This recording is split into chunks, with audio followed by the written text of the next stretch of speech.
I switched up the content, and I'm here now with the pod's primacy. I have so much to talk about, so much to hit on. So, this is Emergency Pod 2.0, Episode 3. This is also the Push Podcast 1700, Episode 87. The dual title is Nice Try, Super Diddy, and Energy Distribution. Yeah, Chief. It's getting real. So let's just start off. We'll get to the shoutouts when we need to. Alright. It'll always be the fine ones. Yes, I'm going there. We're talking about the good-looking women, the fucking gorgeous women. Oh, man, you guys have such a way of putting niggas down so nicely. Making us feel like in the glimpse of a future somewhere we might... Listen, simp culture has become popular culture. Popular culture was always stoicism. Stoicism is understanding, controlling, and being aware of your feelings and not letting them dominate you and or controlling the expression of. Now, most of them nowadays are stoic. Yes, most women are stoic, and it's to the point where they're even a little past stoicism to almost, the NAR word, narcissist, and I'm not even going to go into that, but it's a culture standard now, and it's to the point where now it's like even the most mundane, regular 6 or 7 will read you up and down, not have any of the qualifications that she expects for you to have, but tell you, but still, I'm a woman. You're the one who wanted to come into me. You're the one that approached me. I literally said that too. I was called and ranted to for about 45 minutes the other day. Before I could even say anything about anything I was hearing, give any kind of feedback, even give any kind of opinion about anything. And when I tried to say something, I was told, maybe it's not about you right now. Maybe the moment was for me. I said, bro, listen. I fucking reclaimed my time. I reclaimed it so fucking fast, bro. And I swear to God, I've been like, whoa, I blocked a couple people. I'm just like, yo, said my piece. I've heard whatever they gotta say 1,000 different times over. Haven't seen shit from it. It is what it is. I'm on some thank you, ma'am. I vibe with you the way you vibe with me. And we're good. If I need some sort of physical release, some sort of energy distribution, I'm going to handle that. I mean, it's been so wild, I've even had to tell shorties, yo, maybe what's going on with you? You got to rub one out.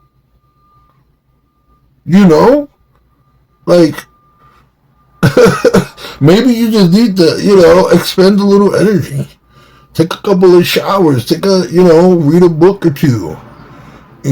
Punch a fucking pillow and fucking stretch. Listen. Let's go back. Oh, shout out to, because the shout out's about to start. So, shout out to falling back. It's not a reciprocated strategy of war. It's not a respected strategy of living. But in the end, reciprocity is the most fair-minded way of going about any relationship, right? So falling back is not falling back in a lot of instances. A lot of instances, falling back is stopping yourself from doing something extra. Not allowing things to progress on your end. Sometimes falling back means not going with your gut. You know what I'm saying? And I feel like too many of us men were taught by mothers, by women, even by our beaten down, low ego, low hanging fruit as dads and uncles to, happy wife, happy life, show some of your emotion, try a little harder, and all this other stuff where our resolve has gotten weakened as a nation. And I think my man built a lot of his credit back. My dude, Papa Doc, what's his name? Anthony Mackie, when he started talking about how masculinity is a dying fucking thing in this country. In the US of A, masculinity is looked at as some sort of evil. Stoicism is looked at as some sort of, crutch. But when it's the other side doing it, hey, look, I'm leaving that one alone as well. Now, shout outs. Gotta shout out Reva TV. Reva's bad, Reva's smart, and Reva know what the fuck she's talking about. Do smart people always? Not always. Look at your boy Elon. Clearly, strategically, he's a smart man. But he's very low capability when it comes to like talking to people, right? They try to say people on the spectrum are brilliant. Not everybody on the spectrum is brilliant. And not everybody with low, communication skills has a low IQ. So, Reva TB being smart and, coming off very eloquent and breaking down a lot of the BS that I don't think nobody believes in. But hey, it's the bullshit. We already know there's a bunch of entitled people in this world, and the opposite sex ain't got no shortage. Now, another shout out, my dude, the comedian called CP. I believe they said his name was Chris. I don't know what the P means, but, you know what I'm saying? Chris the Pimp, who knows? This is my dude. Hilarious. Every single time I watch one of his acts, especially whatever you want to call it, I'm in stitches. I haven't yet to see an hour special from the man. I've yet to see him really get a proper stage. But when I'm telling you, the man has left me in stitches every single time, to the point where I rewatch a lot of his stand-up. So gotta give him a shout out. And I said that this one would end up being most likely a two-parter. But to be honest with you, we're gonna make the first part, the topics, and most likely we're gonna make the next part story time. Maybe a couple topics sprinkled in. So this will be the Deepers Podcast side. Next time we with story time with the emergency pod style. But yeah, if you know, it's been getting really nice out as far as weather in New York and in the tri-state, but it's been dumb humid at night, and it's getting worse. And then the early mornings are freezing. I hate it. It's every fucking season in one day, and that normally is, for a good 8 or 9 hours you might be good, and in the beginning it might suck, and at night it might suck because you might not have the right clothes. Hey, that's just our cross the bear, as they say. But also, if you know, I gotta give a shout out to my nigga Bill Burr, because I feel like Bill Burr and Kanye West share something. They can be offhand and really comical about different type of perspective on things that are their minds are so open that they make you look at something that you thought you knew everything about it and come up with a new take on it and make you feel so like you're in a prison in your own mind because this is very obvious. And once they mention things, once they give their takes, like a Kanye West, I'll say, of course, a lot of his takes have to do with music and society and things like that. Most artists have that as a part of their personality, a willing participant in their personality is to speak out on things that they believe strongly in. You know what I'm saying? A lot of artists basically, there are a lot of times is centered around their expression when it comes to that type of stuff. And I mean, all art is expression, especially sonic art, or as I say, the arts, right? Like, comedy is a serious form of art, right? Like the fact that people get heckled and all that, it's part of the game. The violence, once again, not talking about that, but gotta give it to Ye. I like the commit sign on the fucking shirt. I'm gonna leave that one alone. But times is hard, bro.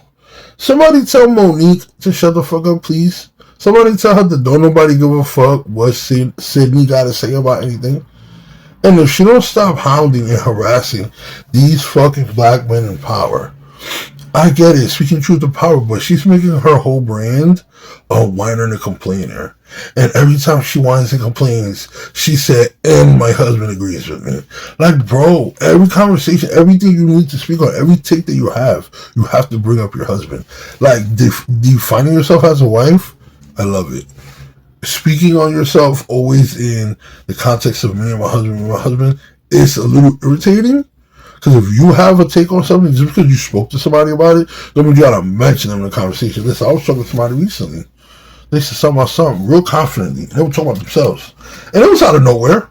So, like, I really felt like it was a little weird and it came off very arrogant, even though the person, I guess, was, like, giving himself a nice little affirmation or whatever, which both can be true. I just feel like some are done without people listening to you, and others, depending on the confidence behind them, definitely come off very, like, obnoxious.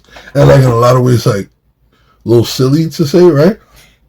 So, but like, I don't really judge everybody that wants to like mention who and what they spoke to when they, onto what it is that they were talking about. Like, oh, I told my friend this and this is what my friend said. Those stories, I guess, are valid to the people you want to talk to. But not everybody want to hear that shit. Talk about this, that, and the third. And I said, but why you say that? Why you beat yourself up like that? First thing this motherfucker gonna say, oh, I could put you on the phone with 8 people right now. And they'll tell you the same thing. I said, well, why are you telling me that? Like, you first you say that, then you tell me this. Like, I don't understand why you saying these things. And it was almost like, because I can, kind of like, because I wanted to my own horn. And it's like, well, but what you was expecting for me to say when you did that? Like, help you toot it? Like, you don't give me not a damn one a compliment. But you want to compliment yourself on a dang on phone when you call me? Listen, I was over it. Shout out to the boys in the hood. You know, you always hear that noise. Doesn't matter if it's an ambulance, a fire truck, or if it's damn grown boys. The siren is definitely very present when you're in the hood. As far as me being in a nicer place, I am, but still ghetto. So yeah, man, I just want to speak on 2 more things because, to be honest with you, the shit with Trump, violating the court order and shit. And listen, I may support the president, but I don't support illegality. You know what I'm saying? To each his own, how they feel about, somebody you care about doing something illegal, whatever. But I don't support it. I don't care if I'm related to you or not. I'm not going down that road. I'm not taking on nobody's sin. Get out of here. I don't know what that's about, but I wouldn't be violating no court orders like that. That's hilarious. Just talking about all that shit, talking about it on Instagram, and I know Charlamagne had to convince these white people that this messy shit was gonna bring eyes to the network, and of course it did. People want to see Just crash out about bullshit, like how people were paying attention last night. Listen, nobody with a sane mind that wants something good for that woman wanted to see that happen. Yeah, we probably all watched, but who really wanted to see her break herself down like that? Instead of eating all that, being stoic, because they're gonna be stoic with a dude. They're gonna be stoic with all of us. The minute they don't get what they want at their job, come on, bro. But hey, we're gonna leave that one alone. I want to congratulate my boy Eddie Griffin, standing on his. You know what I'm saying? Explaining how he felt about, Don going against, the publications and tabloids and whoever speaks about him. I'm not going to name none of the companies, but saying that they shouldn't operate because they speak against him, that is definitely calling for a violating of somebody's free speech. And I thought we was against all that. Nah, bro, we're not fine with that.